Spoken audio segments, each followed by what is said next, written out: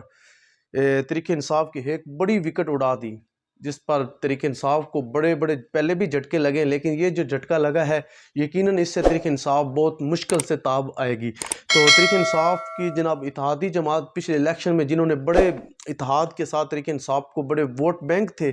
تو ان کے سربراہ کی آج علامہ سعد حسین رضوی صاحب کی ملاقات ہوئی ہے، جو مسلم لیگ ضیاء کے سربراہ جن کا نام سربراہ اعجاز الحق صاحب ہیں، ان کی آج علامہ سعد حسین رضوی صاحب کے ساتھ ملاقات ہوئی ہے اور انہوں نے یقین دہانی کروائی کہ انشاءاللہ اس الیکشن میں ہم آپ کے ساتھ کھڑے ہیں اور ہم آپ کی مکمل طور پر حمایت کرتے ہیں۔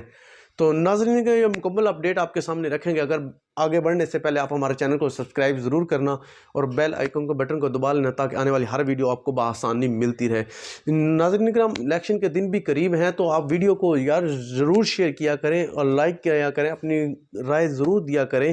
تو ناظرین کرام، جوید الطیف جب اپنے حلقے میں عوام سے ووٹ مانگنے گئے تو انہوں نے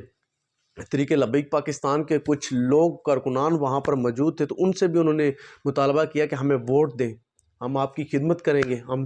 70 سال سے آپ دیکھ رہے ہیں ہم نے ملک پاکستان کو کیسے لوٹا ہے، اس دفعہ بھی ہمیں لوٹنے دیں۔ تو اس پر جو عوام وہاں پہ تحریک لبیک کا پاکستان کے کارکنان تھے، کچھ ان کے بابا جی کے چاہنے والے تھے، تو انہوں نے پوچھا کہ آپ نے 70 سال سے ہمارے کیا کام کیے ہیں؟ آپ نے قوم کو ایک ہی چورن بیچا ہو کہ ہم نے موٹر وے بنائی ہے، ہم نے سڑکیں بنائی ہیں، تو یہ سڑکیں آپ اپنی وہاں پہ لے جائیں جہاں سے آپ الیکشنوں کے بعد چلے جاتے ہیں، لندن میں۔ تو اس پر تحریک انصاف جب وہ نون لیگ کی رہنما جوید الطیف نے آگے سے تھوڑا سا اپنی سخت زبان استعمال کی تو تحریک لبیک پاکستان کے کارکنان اور کچھ اور بھی وہاں کے جو لوگ تھے، جو شیخ اپرا کے لوگ تھے، تو انہوں نے اس پر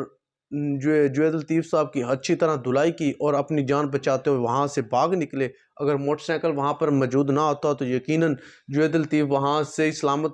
کر نہ پہنچتے۔ تو اس پر بھی لوگوں نے اس کی جان چھڑوا کر بھگایا وہاں سے. اپنے کمنٹ سیکشن میں اپنی رائے ضرور دینی. انشاءاللہ اس طرح کے اپڈیٹ آپ کو ملتی رہے گی. اللہ حافظ.